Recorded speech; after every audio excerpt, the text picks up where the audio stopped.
అందరికీ నమస్తే అండి. సో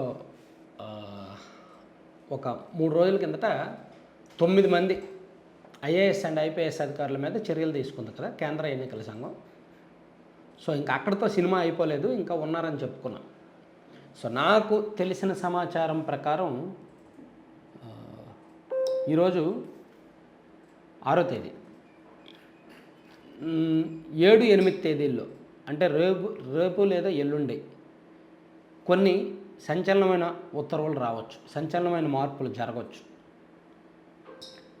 లేని పక్షంలో మ్యాక్సిమం 13వ తేదీలోగా మన రాష్ట్రంలో ఎన్నికల నోటిఫికేషన్ ఇదంతా వచ్చేలోగా మ్యాక్సిమం ఈ నెల ఏప్రిల్ 13వ తేదీలోగా మన రాష్ట్రంలో కొన్ని కీలకమైన స్థానాల్లో ఉన్న కొంతమంది బ్యూరోక్రసీ అధికారుల మార్పు జరగబోతుంది.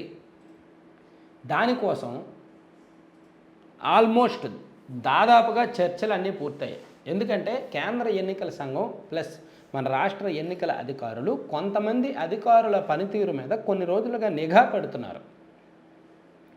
ఎన్నికలు అన్నాక వ్యవస్థ పనిచేయాలి. ఇటువైపు శాంతి భద్రతలు సక్రమంగా ఉండాలి, అటువైపు అడ్మినిస్ట్రేషన్ అంటే ఐఏఎస్లు ఐపీఎస్లు సక్రమంగా పనిచేయాలి, ఇంటెలిజెన్స్ కూడా సక్రమంగా పనిచేయాలి. ఇంటెలిజెన్స్ వ్యవస్థ ఎన్నికలకు సంబంధం లేదు లేదా విజిలెన్స్ ఎన్నికలకు సంబంధం లేదు అనుకున్నా కుదరదు. ఏదో ఒక సందర్భంలో ఎక్కడో ఒక దగ్గర వాళ్ళ ప్రమేయం ఉంటుంది. సో అందుకే ఈ వ్యవస్థలన్నింటినీ కూడా ప్రక్షాళన చేయాలి అనేది కూటమి ఆలోచన. 2019 ఎన్నికలకు ముందు వైసీపీ జగన్మోహన్ రెడ్డి గారు ఇదే గేమ్ ఆడారు. 2019 ఎన్నికలకు ముందే పోలింగ్కి ముందే సిస్టమ్ మొత్తాన్ని తన కంట్రోల్లోకి తెచ్చుకున్నారు జగన్మోహన్ రెడ్డి గారు. అప్పుడు టీడీపీతో గేమ్ ఆడుకున్నారు. సో ఇప్పుడు కూడా తెలుగుదేశం పార్టీ అండ్ టీడీపీ కూటమి అదే గేమ్ ప్లే చేయాలనుకుంటోంది. సో ఎవరెవరి చేతిలో అయితే వ్యవస్థ ఉందో ఆ బ్యూరోక్రసీ అధికారుల మీద ఆల్రెడీ ఈసీకి కంప్లైంట్ చేశారు.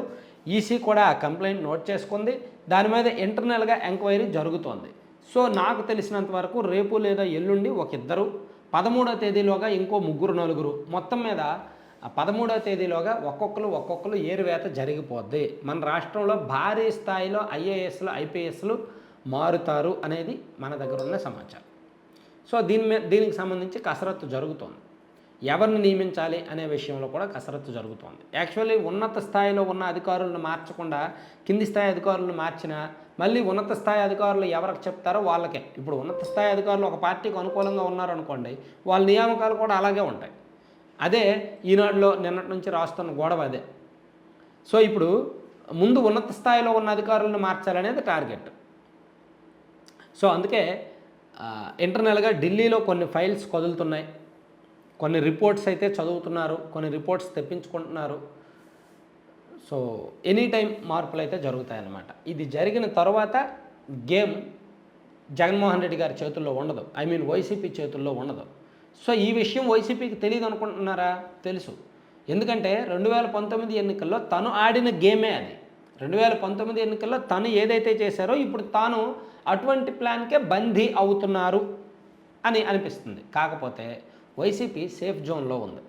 వైసీపీ ఫైనాన్షియల్గా కూడా బూతుల వారీగా, మండలాల వారీగా, గ్రామాల వారీగా, బూతుల వారీగా కూడా వాళ్ళు ఒక సెటప్ చేసేసుకున్నారు. ఎక్కడెక్కడ ఎవరెవరికి ఎంతెంత పంపించాలి, ఏ విధంగా ప్లాన్ చేయాలి, ఏ విధంగా డిస్ట్రిబ్యూట్ చేయాలి, ఎంతెంత ఖర్చు పెట్టాలి, ఇదే అనే కోణంలో ఒక సూక్ష్మ స్థాయి బూత్ లెవెల్ ప్లానింగ్ కూడా రెడీ చేసుకున్నారు.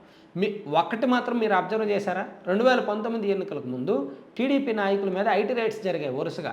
టీడీపీ నాయకులు ఆర్థిక మూలాల మీద దెబ్బ కొట్టారు. కానీ ఇప్పుడు వైఎస్ఆర్ కాంగ్రెస్ పార్టీ నాయకుల మీద ఎక్కడైనా ఐటీ రైట్స్ జరుగుతున్నాయా? లేదు. తెలంగాణ ఎన్నికలకు ముందు కూడా టీఆర్ఎస్ నాయకుల మీద, కాంగ్రెస్ నాయకుల మీద ఐటీ రైట్స్ జరిగాయి. టీఆర్ఎస్ కాంగ్రెస్ అభ్యర్థుల ఆస్తులో ఐటీ రైట్స్ జరిగాయి. ఈడీ కేసులు కొన్ని పెట్టారు.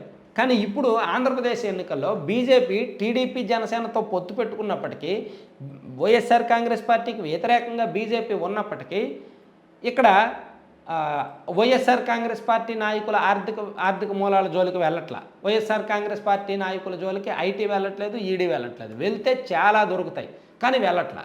ఆ ఒక్కటే వైసీపీకి బెనిఫిట్. ఆ ఒక్కటే వాళ్ళకి అదే పెద్ద బెనిఫిట్. అదే 2019 ఎన్నికలకు ముందు ఏం చేశారు? టీడీపీ నాయకులు ఇళ్ల మీదకి, ఆఫీసుల మీదకి, కార్యాలయాల మీదకి ఒకేసారి ఈడీ వెళ్ళింది, ఐటీ వెళ్ళింది. వాళ్ళ ఆర్థిక మూలాల మీద దెబ్బ కొట్టారు. కానీ వైసీపీకి ఆర్థిక మూలాల జోలికి మాత్రం వెళ్ళట్లేదు. వెళ్తే మాత్రం వాళ్ళు ఉక్కిరిబిక్కిరి అవుతారు. ఆ ఒక్కటి వైసీపీకి ఉన్న ఒక పెద్ద ఉపశమనం అనుకోవచ్చు. Thank you.